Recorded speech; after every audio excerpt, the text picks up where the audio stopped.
All right, so in many school districts, we deal with a lot of diversity. We have students from all different backgrounds. We have faculty and staff from all different backgrounds, whether that's race, creed, color, gender identities, all that.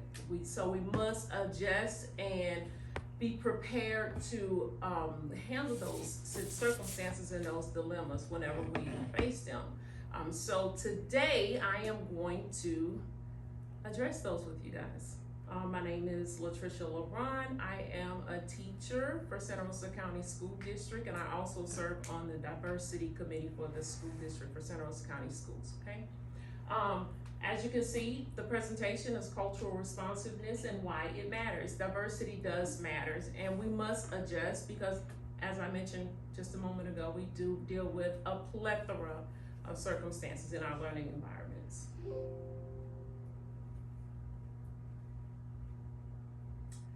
So today's objectives, you guys will be able to define cultural responsiveness. You'll be able to discuss different stereotypes, prejudices, and biases that exist and the role the demographics play in the cultural responsiveness. And you'll be able to create and manage cultural responsive learning environments and lessons that engage everyone. First of all, I'd like to know, get a little bit of input from you guys. What do you believe culture is? Don't read the slide, talk to me. What do you believe culture is? Culture is the environment that you create in your domain, your area. Okay, all right, that's pretty good. All right. How you're raised. Mm-hmm. Yes, the values. That's correct. Yeah, common set of values or beliefs. Okay, all right, that's correct. So culture is a distinct pattern of beliefs and values that are learned by a group of people who share the same social heritage.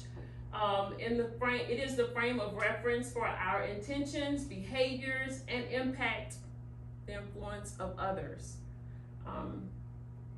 What does it mean to be culturally responsive? Well, according to the Center for Culturally Responsive Educational Systems, cultural responsiveness is the ability to learn from and relate respectively with people of your own culture, as well as those from other cultures.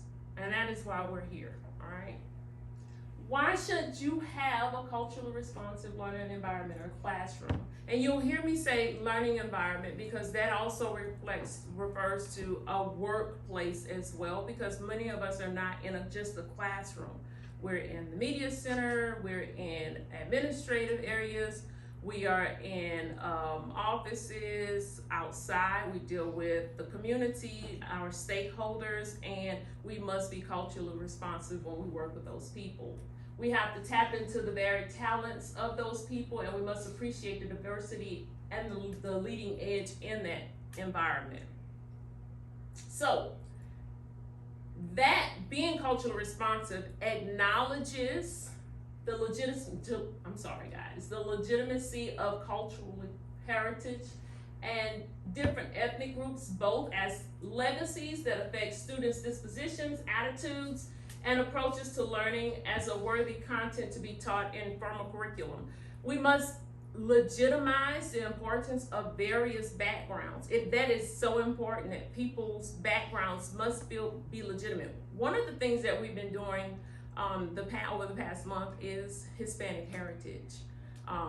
It's very important for people to feel like they belong. We must legitimize people regardless of the backgrounds they come from. And I don't want to just limit that to just a racial thing. It must be the learning levels, it must be religious levels, all of that. So I don't want you guys to just kind of lean just towards race, it's all of it. And we'll cover a little bit more of that in just a minute. So, it builds bridges of meaningfulness between home and school experiences, as well as the academic abstractions lived in social cultural realities. And it builds bridges. We all make judgments about people based on experiences, on our personal experiences, on our own personal values. That is human. That's very human. It can be based on our educational background. It can be based on our religious background. We all have those preconceived notions. When we make a judgment before getting to know someone, we prejudge that person and we assume that everyone in a group is the same, or we stereotype individuals in that group. So, people do different, and different people are different, all right? And one of the things that I like to point out in this area is that, for example, I have in one of my settings, I have a student who is an immigrant from Asia. They are taught not to do much eye contact. It's disrespectful. Well, in our culture, it's disrespectful not to give eye contact, all right? So body language, tone of voice, all of that plays into culture, all right? Being culturally responsive, you probably want to be aware of that when you're dealing with it. Listening and speaking, tone of voice, tempo, being aware. In the African American culture, at one point in time, you were taught do not look your Caucasian counterparts in the eye. It's disrespectful, or it can get you in trouble. So in some instances, you have students that don't want to look you in the eye. It's because they've kind of learned that. That's a learned behavior. African American students have learned that, and it can grow in as they become adults. And it becomes a learned behavior as they become adults, and then their children learn that as well. And so when we interact with those even in the office setting, we have to adjust and not take it as they're not listening, or when we have those social interactions, they're not listening. That is a cultural difference, all right? So we have to be aware of that. People differ in many ways. So expressing opinions. Some cultures believe it's rude to say no. And working styles. In some cultures, people highly value getting down to business and classroom behaviors. In some cultures, education isn't valued. In other cultures, education is very important. So be on the watch out. Cultural background is only one thing that makes people unique. If you rely only on culture to interpret someone's words and actions, you run the risk of stereotyping them. Does anybody have any questions at this time? Okay. So, what can you do as an individual? Well, I'm glad you asked. Make everybody welcome. And how do you do that? You get to know people. Find out. Do interest inventories. All right? Make a comfortable environment for everyone. Make people feel appreciated and important. Build rapport. Have conversations. Talk to people. Get an understanding and know differences, backgrounds, beliefs. Have conversations. You'll be amazed at what you can learn about people from just talking, just having conversations. Set high expectations for your students and use a variety of instructional activities and reflect on learning, reflect on work accomplishments, reflect on achievements. That goes for not just your students, but on your own personal achievements, on your coworkers. Collaboration, team collaboration goes a long way. Relationships. Learn about your students' individual cultures and your coworkers as well. Adapt your teaching to include attitudes and perspectives of all students, and develop a connection with the most challenging students. You'll be surprised at how far you'll That's get. the hardest part, is the challenging ones. Yes. But once they're the ones that you put up the most resistance. They're the ones that give you the most headache. They're the ones that are sometimes hard to develop the relationship with, to begin the process of understanding. Yeah. And I think that's where, like you were saying, the collaboration is helpful, because sometimes you might not be that person that makes that connection, and can get to that kid, but Sure. I might be able to talk to you and you guys have something in common Sure. and you're able to really connect with Doesn't that have to be student. just one person. And it pays though, Yes. so if you have that ESC per student and they're the challenging one, or if it is a racial issue, if it is a learning issue, if you have a coworker who is from that cultural background, tap into that resource. And that's one of the best benefits of having a diverse workforce is you can tap into it. I am able to go to my neighbor and say, hey, I got this male student, can you work with them for me? Can you use your resources? That is one of the best benefits of having a diverse workforce. Your male teachers can go to your female, hey, I don't know the answer to this. Tap into those resources, okay? That is why you have that team. That is so important. Collaboration and communication, building those connections. Now, in reference to curriculum, that is a major issue when I start talking to teachers. A lot of teachers, especially teachers that are not of color, that kind of goes over their head. You know, you just go pick up stuff and you just want to teach the standard. That's what's important. I just need to teach the standard. State of Florida says I need to teach students how to read, or I need to teach students how to write an essay. But if you make it more meaningful to the student, they're more likely to meet that standard. So you need to use various cultural and student-centered stories and examples, incorporate relatable aspects of various cultures and student lives. And again, there goes the benefit of having a diverse workforce. I know one of the things that the media specialist has done many times was bring diverse books. She asked me questions about materials. Hey, is this appropriate? I don't want to be offensive.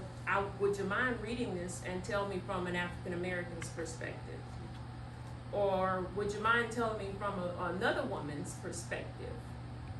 It's okay to ask those questions. It's okay to ask those uncomfortable questions. You want to ask those questions or build those rapports before it's a problem. All right? So delivery. Establish an interactive dialogue to engage everyone, continually interact with everyone, and provide frequent feedback. If you do that, when you do need to have that hard conversation, it's not hard because you've already built that rapport. Your people, and that's your coworkers, your peers, and your students are more receptive because you already have built that rapport with them. You already have that relationship with them. And then use various instructional methods. Don't just stick to what you're comfortable with.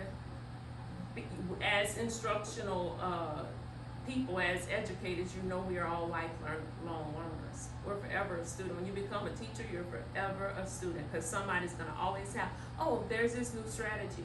Get out of your comfort zone because you may be a visual learner, you may be kinesthetic, and you may be audio.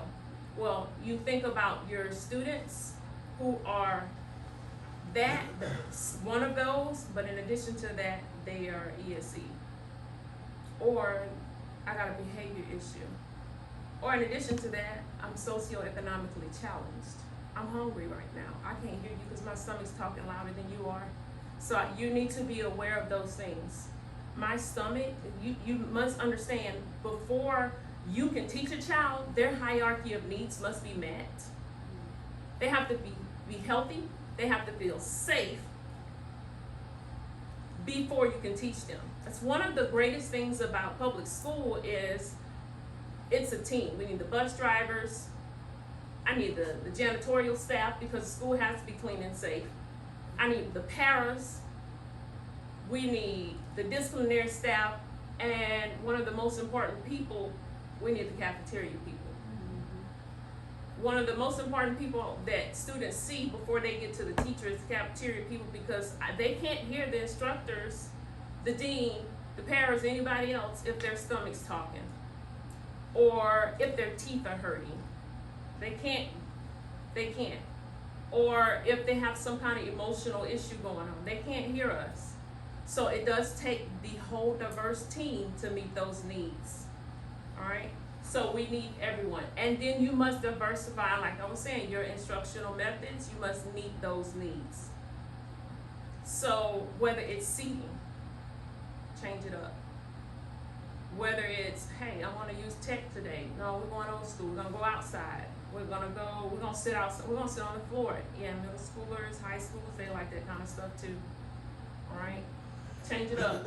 Adults like that kind of stuff too. When we do the district level training, adults get so excited when you get to change it up and you're just not sitting there listening to someone do a regular PowerPoint. You pull out markers for adults and it's time to do some sketching and drawing and change it up. Students like it. Diversify your instructional methods.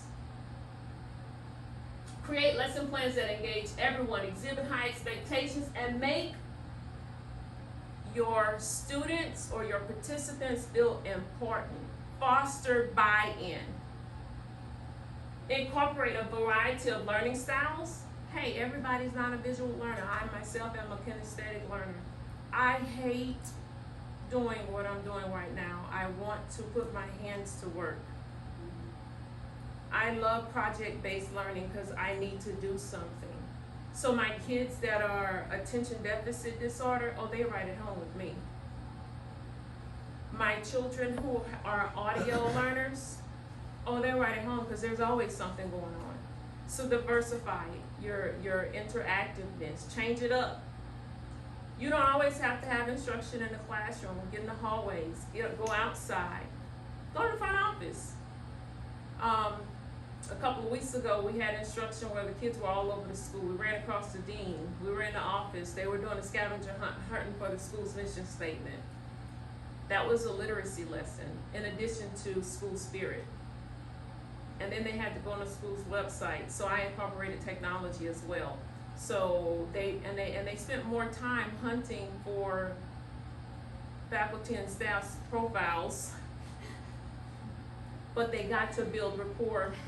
Teachers, the conference, parent-teacher conference for Ratliff will begin in just a few moments in room 507. For the teachers involved in the parent-teacher conference for Ratliff, it will begin in about 2 or 3 minutes in 507. So, take pride in your own uniqueness and the uniqueness of your participants and your students. Welcome all students as individuals and enjoy the similarities and differences. Enjoy your similarities.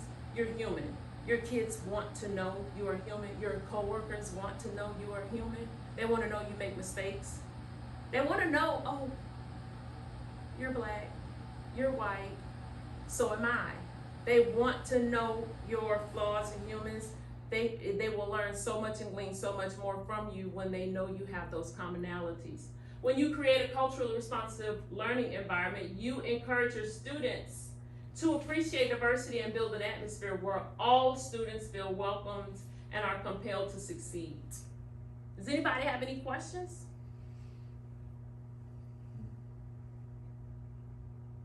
Well, thank you for coming to this training.